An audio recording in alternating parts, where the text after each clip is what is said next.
Hi, my name is Dave and I'm from Toronto, Canada, and this is the new Skyrover 4 channel.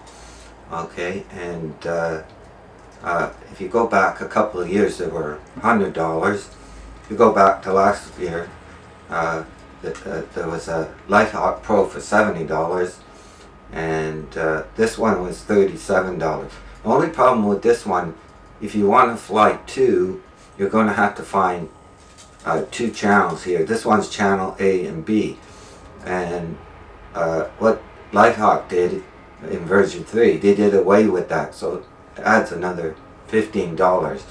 Now, when the fourth channel here, you go left and right, but I found with the Lighthawk Pro, it's hard to get it. You can go move the stick to the left. Okay, the one on the left, you move it to the left, but when you move it to right, it jerks it around. Now, when I went to Hobby Store, that's why they didn't bring it in. So, with this one, it's reversed. Okay, so on the right stick, if you move it left and right, it goes this way. And if you want to move the nose this way, it's on the left. So it takes a little bit getting used to, but I like this one better because they put screws in it, and I think they're not going to carry the Pro anymore, the Lighthawk Pro. I like this one better, but sometimes what happens, you go to turn the nose and you go left and right. Now I want to just say something. In the book it's called a tick. Now if I hold it to the left, what happens with the helicopter, it drops. So you just flick it a bit. And I got a chance to use this helicopter, and I could get it going down the aisle left and right just by flicking it. Now also with a helicopter, when it's moving forward, as you come up and then move forward, some of the air goes down and some of the air goes back, so it drops. So you just have to give it a little upward power. And when I did the indoor-outdoor, that's what I'm doing. It comes down, I touch the ground, and then rev the engine back up. So if you're flying a helicopter, it's a good idea. You have to give it a little bit more forward power, and then as it comes up to your eyesight, before you, where your eyes are, you might have to let off a little bit. If it goes up a little bit more, you can just let back on it. Okay. Now, a lot of people don't explain that, so I'm going to fly this, and then I'm going to make comments. I'm going to do a comment on what I did. Now, on the Lighthawk, what you can do, they say don't add weight. There's two, I phoned them and they said take this horizontal bar. Well, when I did that, it went full speed if you want a fast one. So I took the tie rod, but I taped the penny here.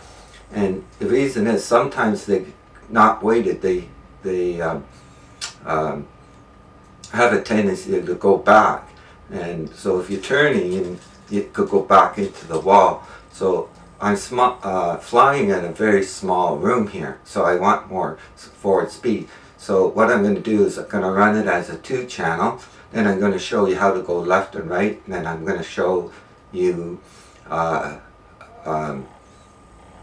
how to go forward. Now this one doesn't go back very well. I'll show you. The Lighthawk is better for that.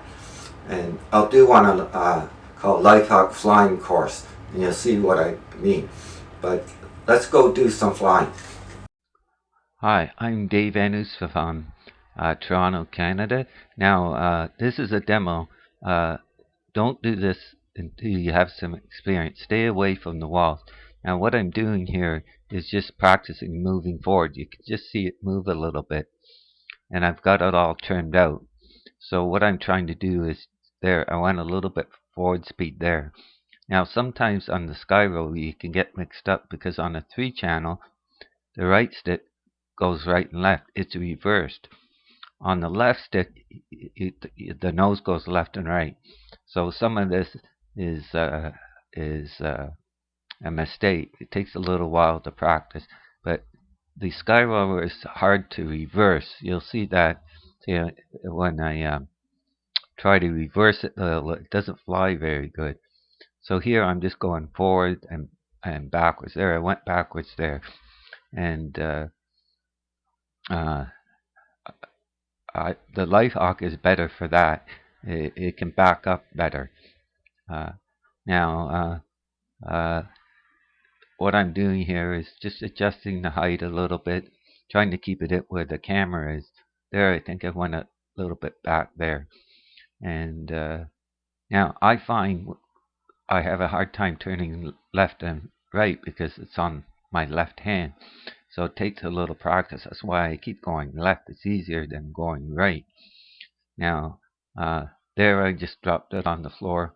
Won't hurt it. Don't drop it from a high height. Now here I'm using it as a 2-channel.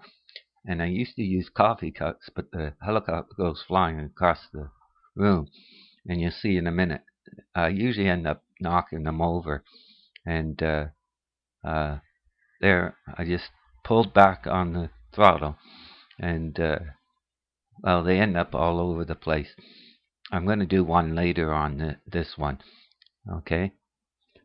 Now, what I do, clear the lights and everything, and have landing places. I can land there. I went down and landed on the floor. Now, here I'm trying to do sideways. You can see I'm spinning a bit. It's taking me a little experience to get it to turn in the right direction. And but on the Light Hawk Pro, I find that when I go sideways, I can go left, but I can't go right. So I like this one better. Now, you'll see that when you go forward, sometimes the helicopter will jerk around a bit. That's because you're moving it slightly left and right. So it depends what you like. My hobby store didn't like the Light Hawk Pro. They didn't bring it in. There, you see it fell on the floor. Didn't hurt it. And see there, as I go forward, moving the stick left and right on the right stick. So it just takes a little practice to fly it. But a lot of the times I tend to push it up, just pump it, because they move pretty fast. Now here I've gotten better at it. See, I'm moving left and right a little bit more so you can see it. And you can have a little bit more fun with the 4-channel. I went to 2 websites and it was out of stock. And once you get used to it, but just move it a little bit at first, okay? And don't get close to the wall. There's why I put the pillows there. And anyways, happy flying. I hope you enjoyed my video. And yes, in Canada it's cold. Not a lot of snow in Toronto. Hope you liked my video. Take care. Bye.